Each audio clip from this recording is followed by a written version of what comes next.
Hello. Hi, Ephraim. How are you? I'm okay, thank you. Thank you, Tom. Good, good. So I'm here today with Efraim Zuroff. I've known Ephraim or Effie for about 25 years, both as friends, and we've also spoken many times about the Holocaust. I think there should be more of him. In other words, there should be more Nazi hunters, but there aren't. And in the words of a documentary in 2012 about Ephraim's work, he is the last Nazi hunter.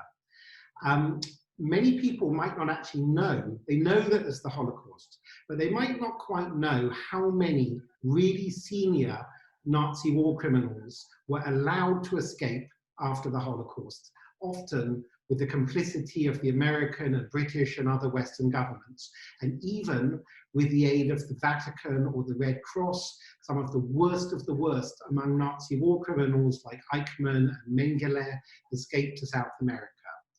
And you know, over the years, there have only been really a few great individuals who alongside certain actions on behalf of governments, have pursued Nazi war criminals to try and bring them to trial. There was, of course, Simon Wiesenthal from his home in Vienna, and now there is, for many decades, Efraim Zuroff, who lives in Jerusalem. Over the years, Efraim has helped bring many Nazi war criminals to trial, maybe not enough, but at least some. He's played a particularly strong role since the collapse of communism in concentrating on East Europe, particularly the Baltic states, Lithuania, Latvia, Estonia, where there was a lot of collaboration by locals there, and very, very few people were brought to trial, and there isn't even much awareness or acknowledgement there of the local complicity. So today, Ephraim works for the Simon Wiesenthal Center, but he runs his own office in Jerusalem. But let's just briefly go back to the beginning. Just tell me a little bit, where were you born, your parents, what did they do, your education? I was born in August of 1948 in New York City.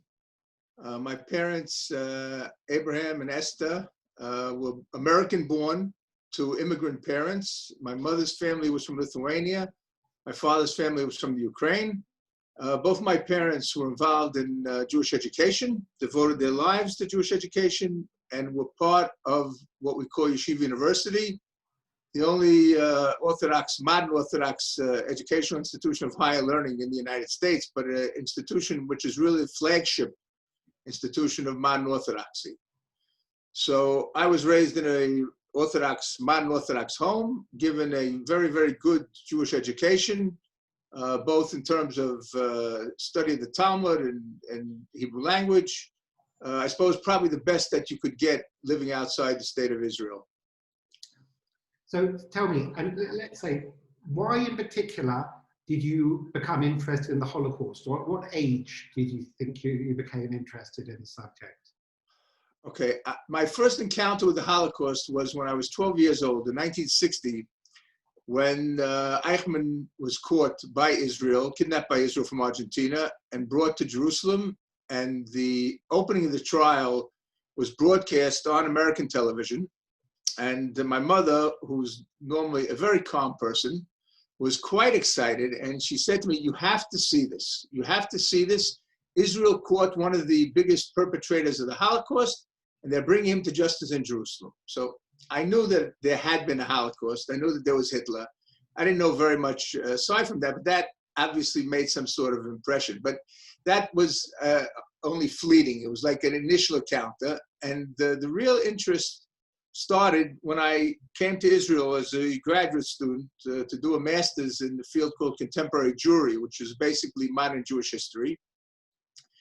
And I had to choose a specialization. Now, I wanted to study there because I was thinking of working perhaps for the Israeli Foreign Ministry or the Jewish Agency, something that had to do with the Jewish people. That was my passion in a certain sense. But as soon as I got to Israel, I realized that the program, which was supposed to last 3 years and ultimately lasted 5 years, was not to train people to work in practical areas, but rather to train scholars in the history, modern history of the Jewish people. So if I was going to have to sit and study, for so long, I figured the best thing to do would be to choose the subject, the specialization, which interested me the most intellectually. And the question that I was very interested in was, how on earth could the Holocaust have happened? Now, you have to understand, this is after I finished my BA at the Yeshiva University. I had spent a year in Israel, my junior year, was very involved in all sorts of activism. First of all, very much for the Soviet Jews, but also for Israel. And this whole question, which was really a political question, intrigued me. And it also meant that the foreign language that I would have to learn would be German, which is at least in Latin letters, as opposed to Russian, which is in Cyrillic, would have been much harder. So in any event, I started studying at the Hebrew University, and I had a fantastic teacher by the name of Professor Yehuda Bauer, who is still alive today, still very clear, still giving lectures. And he was very supportive of a new book that we wrote about Lithuania during the Holocaust and others. And I wrote my thesis with him. I should just mention for people that don't know, because I've also met the great Yehuda Bauer. He's the chief historian at Yad Vashem from Czechoslovakia originally, himself a Holocaust survivor, a really truly wonderful man now, I guess, in his 90s, late 90s. But anyway, sorry to interrupt. 94 years old. 94, yeah. And still giving lectures, and fantastic lectures, I would say. So he inspired actually a whole generation of young people to go into Holocaust studies, to do advanced degrees in Holocaust studies, and I was one of those people. By the way, can I just mention, today, when there's quite a lot of interest in the Holocaust, of course, we've just had this year the 75th anniversary of the liberation of Auschwitz, the end of the war. There's a lot of interest, or quite a lot of films, books, and so on. But younger people may not realize that was not the case until relatively recently. And we're talking, when you moved to Israel, we're talking around 1970, I think you told me. So that's when I arrived, when I began my studies. Right, so that period, even in Israel, and certainly in the wider world, there was disappointingly little interest in the Holocaust. So it was relatively unusual in those days for somebody to become, to start working in the field, I think. Listen, in those days, there were basically two people who were helping to keep the subject alive. One, of course, was Simon Wiesenthal and his involvement in the justice issue. And then there was Elie Wiesel. Right. And to be honest with you, I think that from Mr. Wiesenthal's perspective, his greatest achievement was not necessarily catching Nazi A or this Nazi or that Nazi, but rather that he kept the subject alive. And if today we have so much information about the Holocaust, books, theater, movies, internet, you name it, it's because of people like that who did everything possible. I mean, I think we should just remind people, obviously you know this, that the greatest writers, survivor writers like Primo Levi from Turin, the chemist from Turin who survived Auschwitz, he couldn't even get his book published. And you mentioned Elie Wiesel. I think Elie Wiesel, either he couldn't get it published or it was in a very small number. And I, growing up in Britain with a good education, I went to a good high school and then I went to Oxford, they never mentioned the Holocaust, nothing. I knew about it from home life, and I knew about it from my own reading. And today, it's taught in schools in Britain, but it was only after Steven Spielberg in the 1990s made the film Schindler's List, and Tony Blair, who became Prime Minister in the second half of the 1990s in Britain, he said, we need to introduce the Holocaust, or at least mention it, on the British school curriculum. And that's because he had seen the film Schindler's List. And he said, gosh, what's this? So, we've just got to remind people that back in the 1970s, as you point out, and even before that with Elie Wiesel and Simon Wiesenthal, it was not being covered. Let me tell you an interesting story, Tom. Most people don't know this, but the Holocaust Educational Trust in the UK, which is doing such a fabulous job in terms of educating young people of all different religions and creeds and walks of life, and taking them to Auschwitz, many of them on the trips, was actually an outgrowth of the All-Party War Crimes Group, that was a lobby in Parliament to get the Nazi war crimes bill passed, which ultimately happened in 1991. I remember you were involved in that. I was very involved. I was the person who compiled the first list of 17 Lithuanians and Latvians who were Nazi collaborators who were known to be living in the UK, and that's what started the whole issue. I remember one man in Scotland, I mean, he'd massacred or helped massacre many Jews, and because of you, I think finally a British TV crew went to his home to interview him. Can't remember his name. It was actually the ones who played the key role with Scottish television. Scottish television. Bob Tomlinson and Ross Wilson, and the Scots were so upset that the British authorities had allowed people to Nazi war criminals to come in, some of whom had the chutzpah to settle in Edinburgh, for example, like Gekas, like Gitsevichus, Atanas Gitsevichus, he's the one you're referring to, that they went all out. And what was particularly interesting was that as a Jewish organization that was involved in fighting for Soviet Jewry, the Russian authorities wouldn't let us go to the archives or go to the scenes of the crime and try and look for witnesses. But they were willing to give the information to Scottish television. And that's what helped convince the British authorities that they had to take action. Anyway, let's just go back a second. So you were on track in academia, but you decided to be more proactive and become involved as a Nazi hunter, and which, good for you. And I know that one of you've had impact in a number of different areas, but let's start with the one I think you're best known for, which is the Baltic states. And I've been to all three, that's Lithuania, Latvia, and Estonia, each on separate trips. And really, in Riga, for example, in Latvia, I remember I saw there's this big black building, which they call the Museum of the Occupation of Latvia. I think it was established in 1993. I went there several years ago when I was in Riga. I mean, I wasn't in Riga for that reason, I was on vacation there, but I went to have a look at it. And of course, they do cover the Soviet occupation of Latvia, which was obviously very bad. But there's almost nothing about the Nazi era, or at least when there is, they completely skimp over the enormous local collaboration. And I had no idea till I did some research afterwards that the massacre in 1941 in Rumbala Forest, just outside Riga, was the second biggest massacre, apart from Babi Yar in Ukraine, outside of concentration camps in the war. Something like 25,000 Jews were killed in 2 days. And they were killed early in 1941, largely by local Latvian collaborators. This was barely mentioned, if at all, in the museum. And then the thing that really upset me, because I'm from Britain, is Queen Elizabeth II of England had written a beautiful testament to the museum, which they had up at the entry hall. But meantime, she's never ever come to Israel to go to Yad Vashem.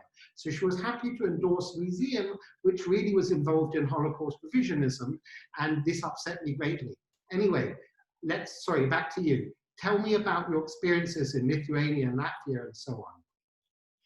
Okay, the most important event that took place that basically changed me from a researcher into a Nazi hunter was the following.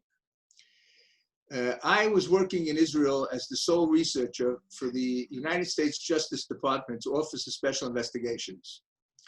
And this was a connection that I had made during the 2 years I had spent in Los Angeles at the Sound Regional Center as the first academic director. And before going back to Israel, I convinced the Americans who had opened up the office a year previously that they needed someone in Israel, and I started doing the research. In the 6th year that I was involved with them, we're talking about 1986, I received an assignment of the following assignment. Actually, it was the Wiesenthal Center had found a letter from an American counterintelligence officer to his superior saying that an informant had told him that the American army had arrested and released Dr. Joseph Mengele near Vienna in 1946. Now, this was absolutely shocking. At this point in time, 1986, no one knew what had happened to Mengele. He had disappeared into thin air. Sorry to interrupt, but just for people that might not know, Mengele was the notorious, abysmal doctor who experimented on children, including twins, mainly Jewish, also some Roma gypsies in Auschwitz.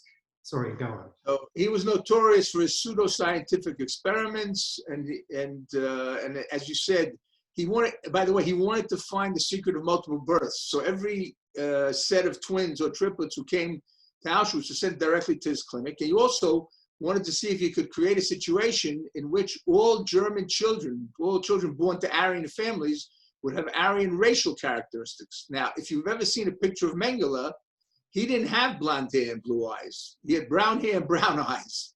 So it was all pseudo medicine. It had no basis whatsoever. In any event, he's basically a child torturer, and the United States, as you just said, helped him somehow to get away.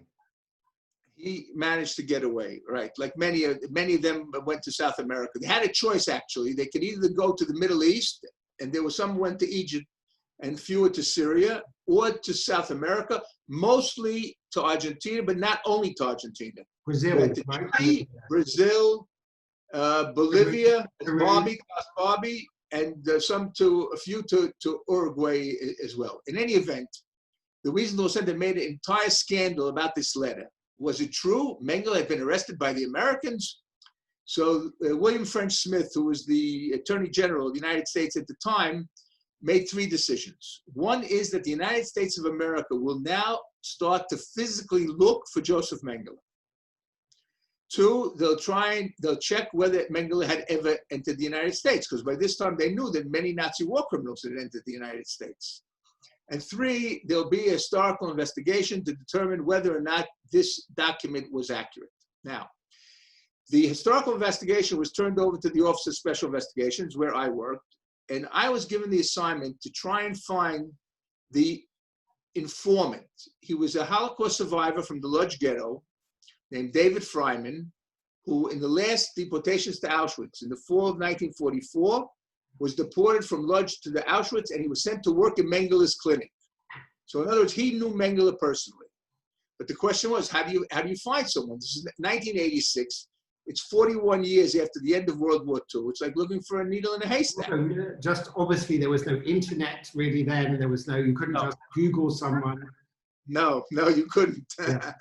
Now, so a colleague, a friend of mine, David Zilberklang, who for many years was the editor of Yad Vashem Studies in Israel, and actually a student of my father also. My father was I've read and I've met and spoken to David, yes. So David said, why don't you look in the files of the Arelson, of the International Tracing Service? Now, to be perfectly honest, I had never used that material because I assumed that the people listed there were all Jews who had survived the Holocaust, and I was looking for the criminals, not for the Jews. In any event, the luckiest thing that ever happened to me was that it turns out that the material in this archives, which was in the form of microfilms, because in those days there were no databases, there were over 16 million names on more than 3,200 microfilms. Now, what I learned very quickly while looking for this David Freiman was that the material wasn't arranged according to a regular alphabet. It was arranged according to a phonetic alphabet. In other words, double letters count as single letters. V and W are the same. I, J, and Y are the same. And I think there's one other thing. No, that's basically it. Now, all of a sudden, I'm trying to find Freiman. I realize that there are many, many non-Jews listed in the files of the International Tracing Service. Now, these were people who had been refugees in displaced persons camps. And I knew from my experiences that the Nazi war criminals who had come to the Anglo-Saxon countries, by the way, they were 99% Anglo-Saxons, almost no Germans and Austrians except for engineers and scientists, about 150 of those. So I knew that they had registered in these DP camps as displaced persons, and there was no indication on the cards that these people were Nazis.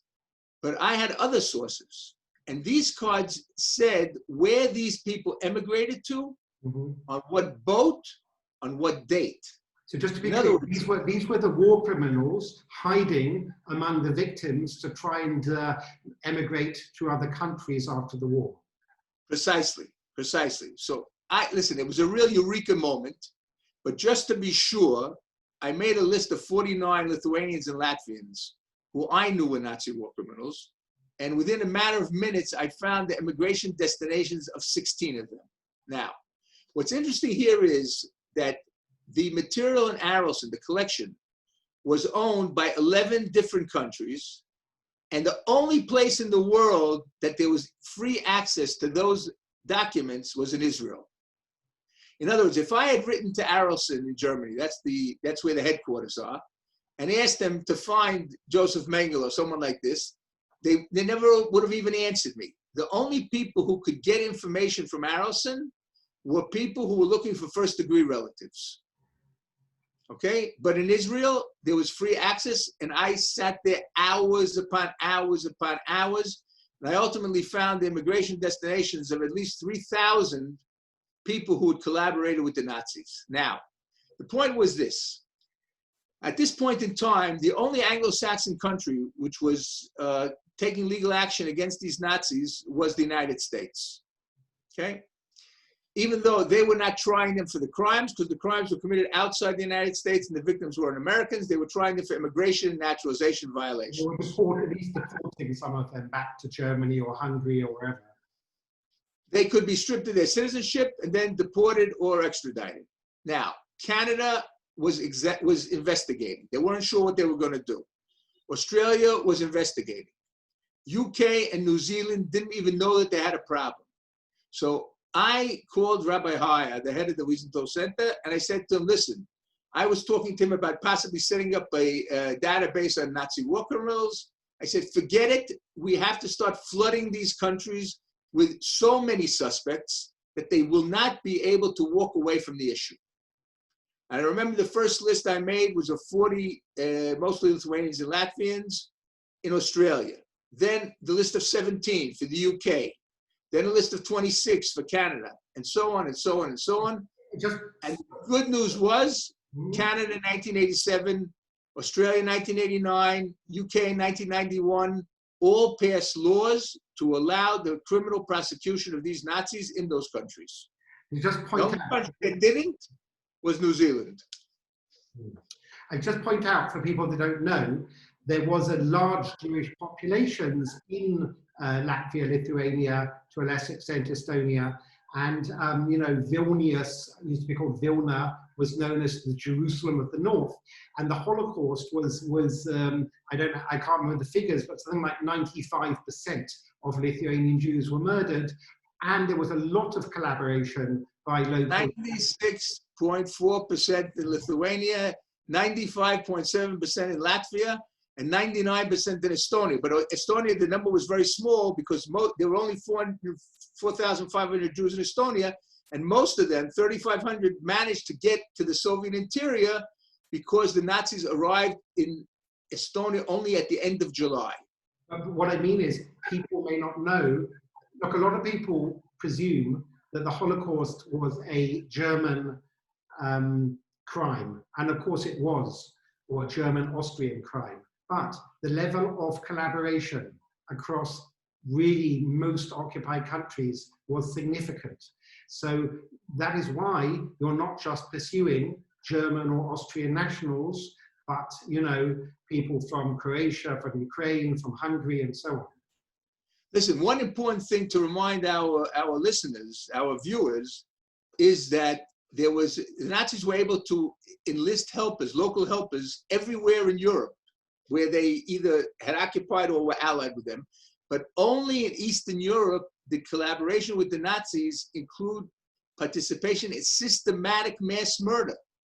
In France, the Vichy police didn't kill the Jews. They sent them somewhere else to be murdered by someone else.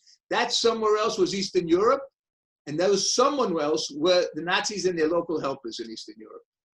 Now, I can give you an unbelievable statistic that I just learned not that long ago.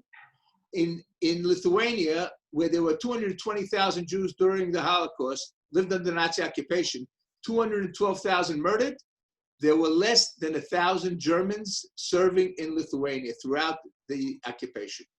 Yes. So tell me, let's fast forward. you have, obviously Lithuania, like many East European countries, are now supposedly democracies. They're members of the European Union, they're members of the NATO.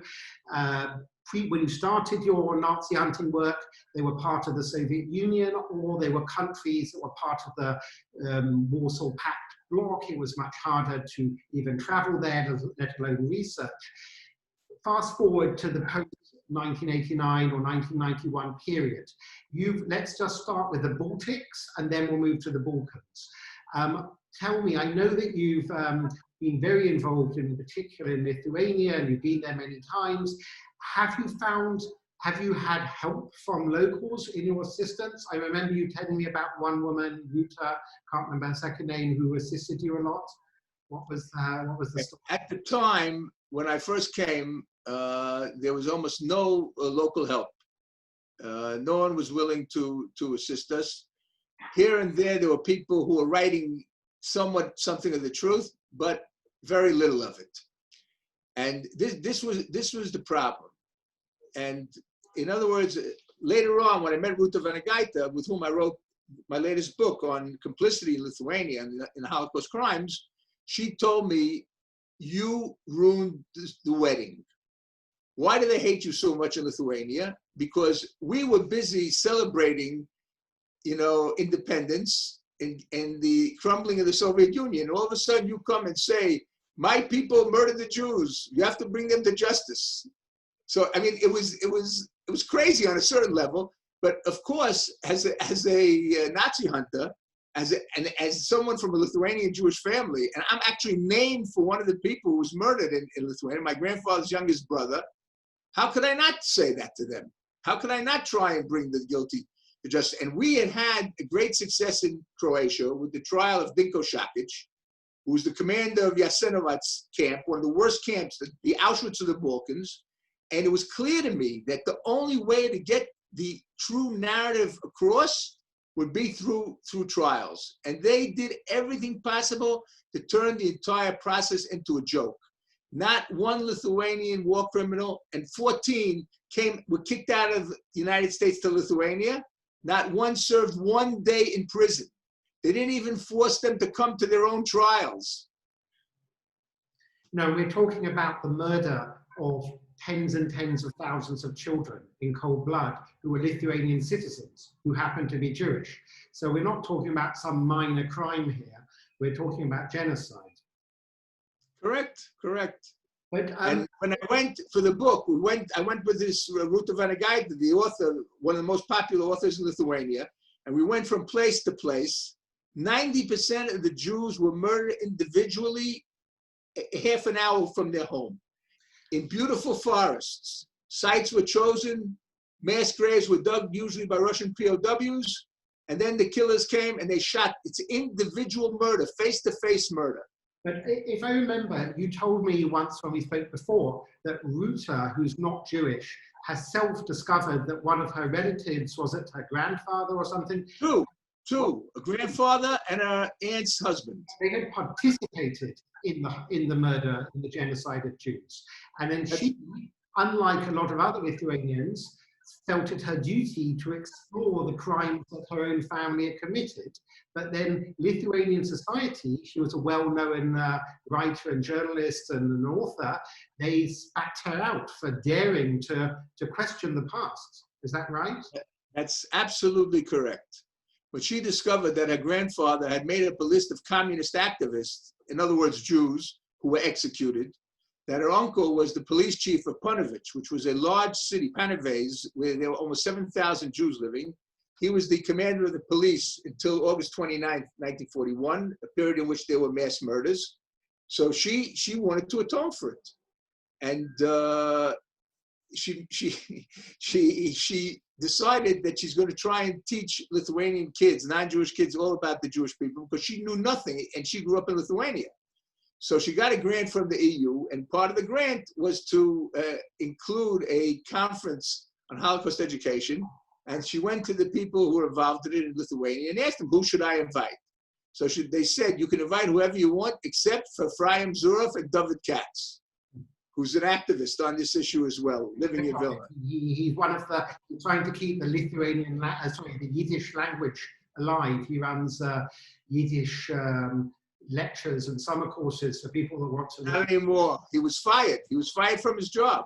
Well, you know why he was fired? Because he raised the issue of why is it Lithuania, they have barely got a plaque. It's never mind just war trials, there's barely any acknowledgement. Most people, both Lithuanians and tourists, wouldn't have a clue what happened there. And although it might seem a long time ago, it's in the lifetime of people who are living today. It's not so long ago. Anyway, so she said, why not invite them? But what are they going to do? They said none of us will sit with them, will participate with them. But in any event, I couldn't do it because I had committed to lectures in the States. But a month before, I came to protest at a neo-Nazi march in Lithuania. And I decided to meet the woman who had invited me. I hadn't been invited to Lithuania to speak in more than 20 years. And they were even offering an honorarium, believe it or not. So I met Ruta, and she tells me about her family. I couldn't believe it. I was in total shock. Now, at this point, we had already run out of suspects. So the issue became not prosecution of the guilty, but trying to get the accurate narrative of what had happened accepted by the society. So what we did was we went on a mission to 40 different places of mass murder, 35 in Lithuania and 5 in Belarus, where a Lithuanian unit had been sent on October 6, 1941, to cleanse the area of enemies of the Reich. You can imagine what that means. 20,000 Jews murdered in 15 different places. So, and we went to interview any person who we saw who was the age, who was alive during the war. We stopped, we interviewed them. We spoke to people living 50, 60, 100 meters from the mass graves. And we were told some amazing stories. One story I want to share with you, which was absolutely heartbreaking. I saw a woman leaving a grocery store, and she looked the right age. I said, so I don't speak Lithuanian, Ruth, of course, does. I said, listen, ask her what she knows. She says this, she said the following. She was from a family of 2 girls, and she was about 8 years old at the time, and she was friendly with a Jewish family, which also had 2 daughters, one of whom was her age. When the decrees against the Jews started, there was a very intense conversation in her family about perhaps they could save her friend. So I said to her, well, you must have been afraid of the Germans. She said, no, not at all. We were not afraid at all. The Germans, we were afraid of our neighbors. And she started crying. And you could see that this woman had never told this story to anybody. It was like a huge boulder had rolled off her heart that she finally was able to share it with someone who could appreciate her concern for her friend. But this encapsulates the story in Lithuania, where for them the Holocaust is the Germans and Austrians came, murdered our Jews. If you press them, yes, a few degenerates were participants. That's the case in other countries in the region, right? I mean, which are the worst countries for both collaboration with the Nazis in the murder of Jews, but also in the cover-up that goes on until today? The worst ones right now are undoubtedly Ukraine, Lithuania, and Croatia. But it's also prevalent in Hungary, in Romania, in Estonia, in Latvia. Listen, when the Museum of the Occupation was being remodeled, they had a temporary exhibition in Riga, and they had 43 panels. Only 3 of them dealt with the fate of the Jews during the Holocaust, and 1.5 were devoted to Latvian righteous. So you would never know the truth. Yeah.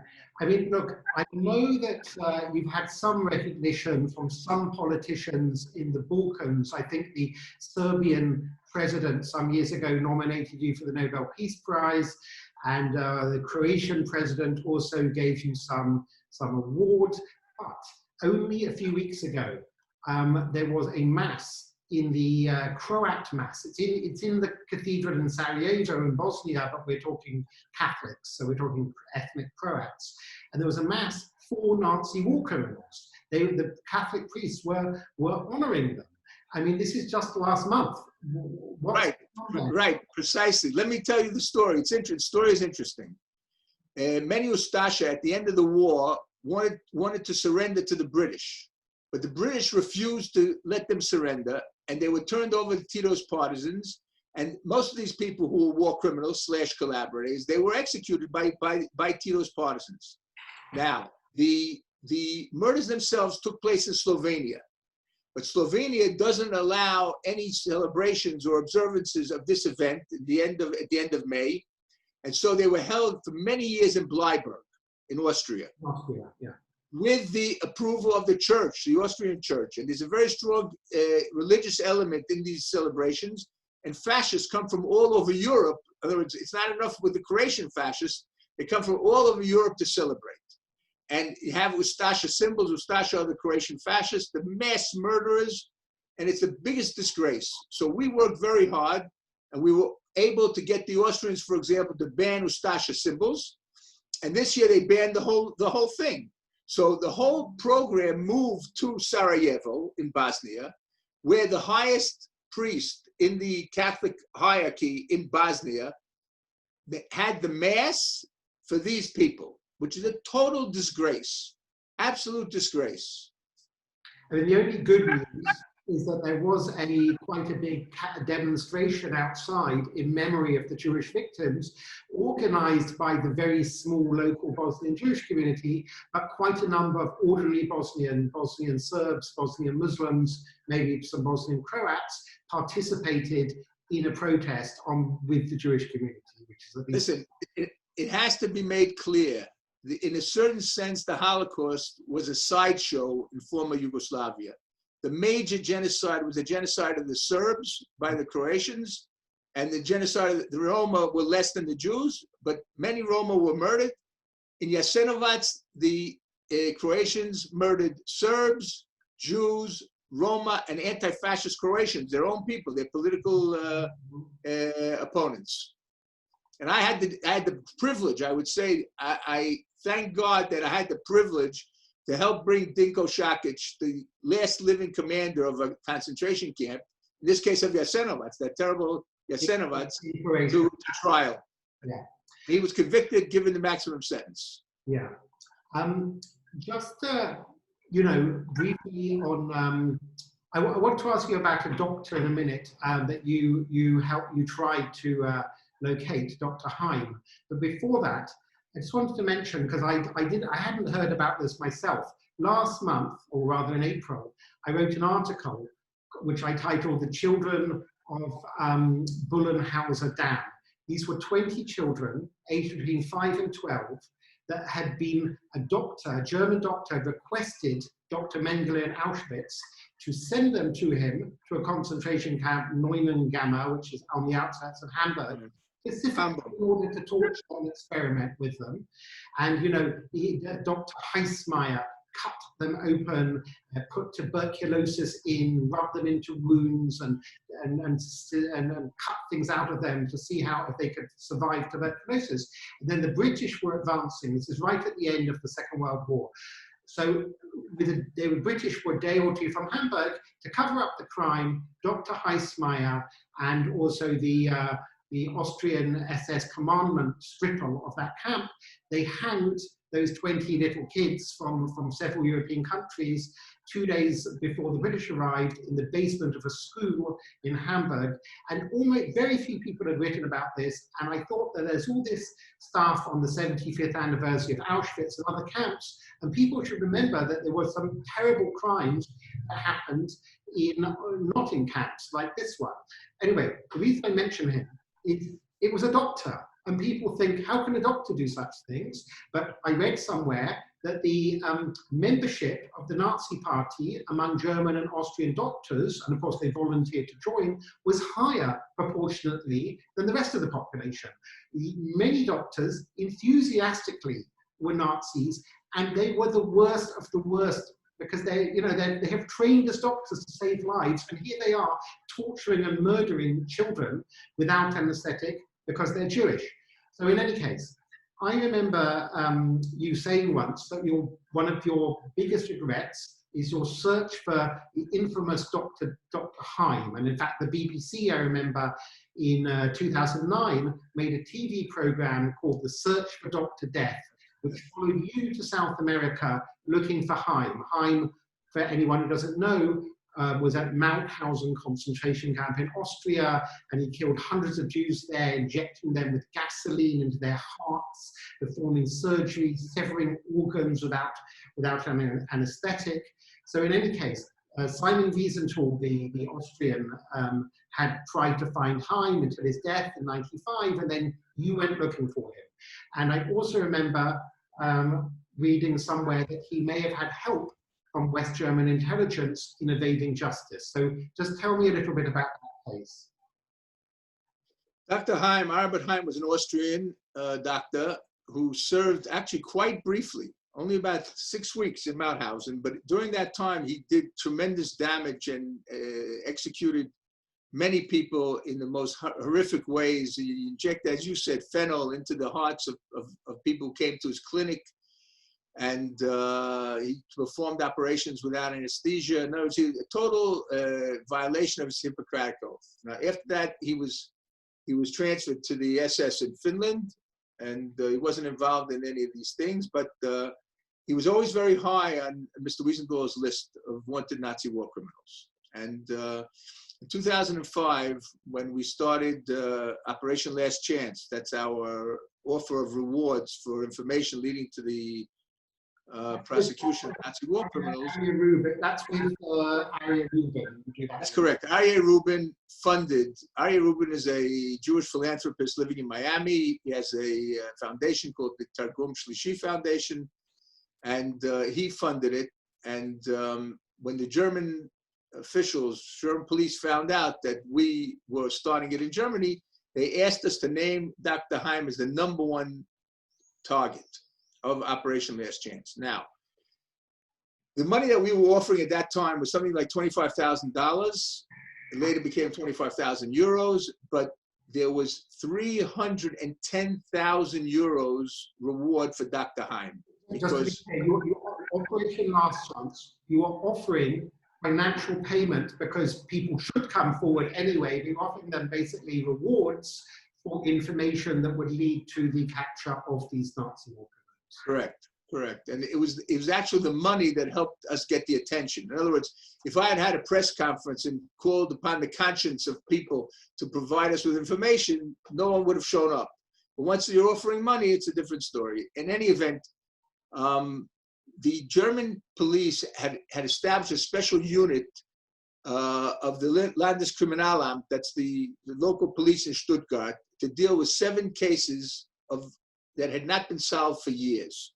And one of those cases was Albert Heim. Now, the reason they chose that case was because they discovered that there was a bank account in Sparkasse in Berlin with 200,000 euros in the name of Albert Heim. And it hadn't been touched. So the working assumption was that Heim was still alive, and they assumed, or they were fairly convinced, that his illegitimate daughter, Waltraud de Hartje, was the key to the mystery. She was living in Puerto Montt in Chile, and we went there. And she was under surveillance the whole time, and she had often traveled from Puerto Montt to Bariloche, which was a well-known, that's a ski resort in Argentina, and a place full of former Germans. It looks like Bavaria. If you go there, you see the scenery. And the Wiesenthal Center had helped find some Nazis there as well. Eric Pribke, for example, was found by Sam Donaldson of ABC TV because of another Nazi whom someone else had found. So, in other words, the whole thing was very mysterious. They were convinced, and we were convinced, that the key to finding Heim was somewhere between Puerto Montt and Bariloche. We went to both places, and we publicized it, and we publicized the money. And what ultimately happened was that several months after this mission to South America, Albert Heim's son, Rudiger, announced on ZDF, and it also appeared in the New York Times and I think in one other German newspaper, that his father had died of colon cancer in Egypt in 1992.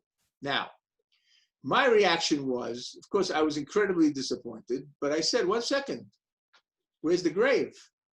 let's check out. Let's find the body. Let's make sure this is Albert Heim. So the story they told was absolutely incredible. When Israel signed a peace treaty with Egypt in 1979, Heim was afraid that the Egyptians would turn him over to Israel. So he converted to Islam. And he was adopted by a Muslim family in Cairo. And when they heard that he wanted his body donated to science, this is what he had told his son, that he wanted to donate his body because he was clear, he knew he was going to die in 92 apparently. They stole the body, and because they stole the body, they couldn't give it a proper funeral. So in Cairo, there are mass graves for paupers. And they simply threw the body into one of these mass graves. So, I mean, from the point of view of the family, it was perfect because we could never actually corroborate the information. But subsequently, his family gave a suitcase full of documents that he had written in Egypt. So there's no doubt that he was in Egypt. And apparently he also died in 92, right after the Barcelona Olympics, as the son claimed. I mean, there are others, of course. Eichmann's deputy, another Austrian war criminal, Alois Brunner, went to Damascus and he was given shelter by the Assad regime, Hafez Assad, the father of Bashar Assad, and so on. And of course, we haven't got much time left, but just to mention, in case people don't know, that when I first met you, which was in about 25 years ago, I thought, gosh, of course Nazi war criminals should come to justice, but it's quite late in the day. And I slightly doubted that, how many were still alive or how would we find them? But in fact, the trial of Bruno Dey is continuing right now in Germany, even with the coronavirus lockdown that we've had the last couple of months. They've continued this trial, haven't they? I mean, you went there, didn't you? They have. I was pleasantly surprised to learn that the trial was continuing.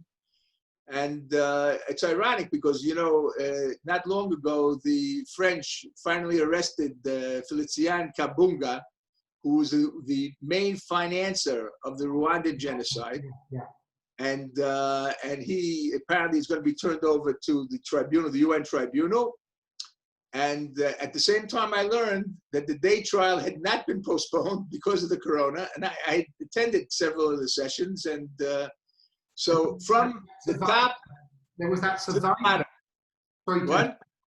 Sorry to interrupt. There was that lovely, charming, elderly lady survivor, Holocaust survivor, who identified from Australia. She gave evidence. I was there. I was in the courtroom when she testified. It was shocking. She was absolutely phenomenal. And I wrote a piece about it. I said, listen, she's 93 years old.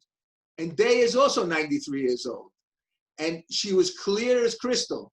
Mm-hmm. And she gave a very detailed description of life in Stutthof and how her mother died in her arms of a typhus epidemic. So forget about people's chronological age. It's not the issue. The issue is their mental and physical health. Absolutely.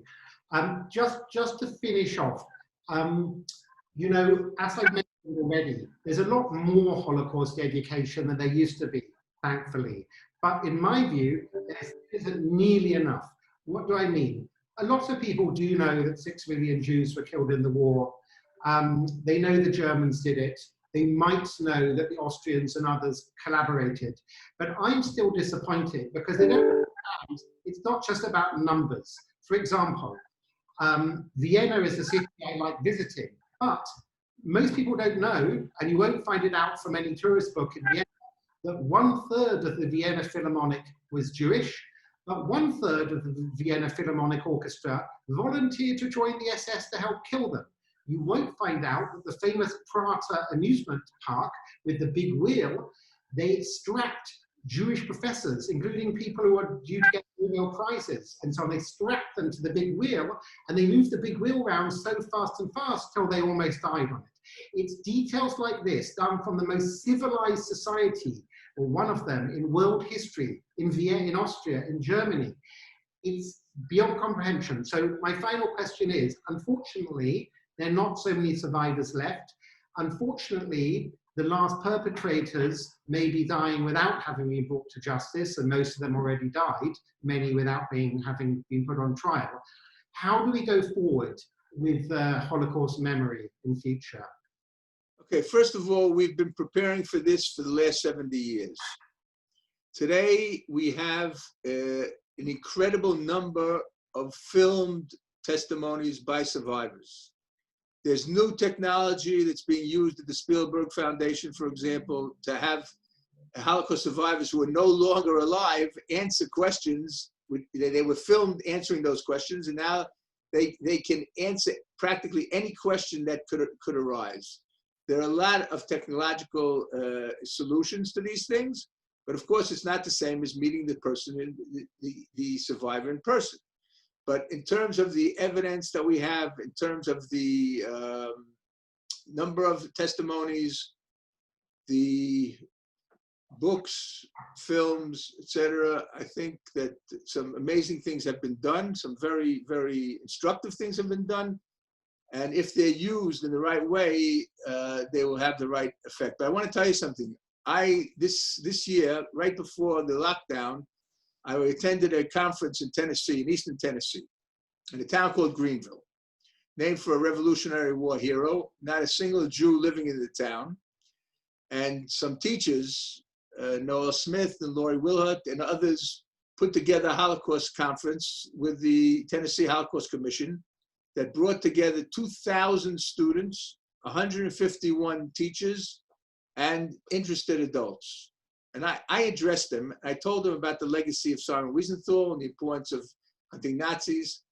And it was just an amazing experience, which was made even more amazing because the next day, the United States government announced that a Nazi living an hour away in Oak Ridge was deported from the United States for concealing his service in Neuengamme concentration camp. Well, that's good. Although obviously there's still a lot of work to be done, particularly in Eastern Europe, Ukraine, Lithuania, some of Poland, some of the other countries. But please keep up the good work. And I'm sure many of us are very, very grateful for your hard lifetime dedication on this issue, which in my mind is one of the most important ways, one of the most important things anyone could do. So thank you, Efraim, and keep up the good work. Thank you, Tom, for inviting me. And thanks for your good work also. Thank you.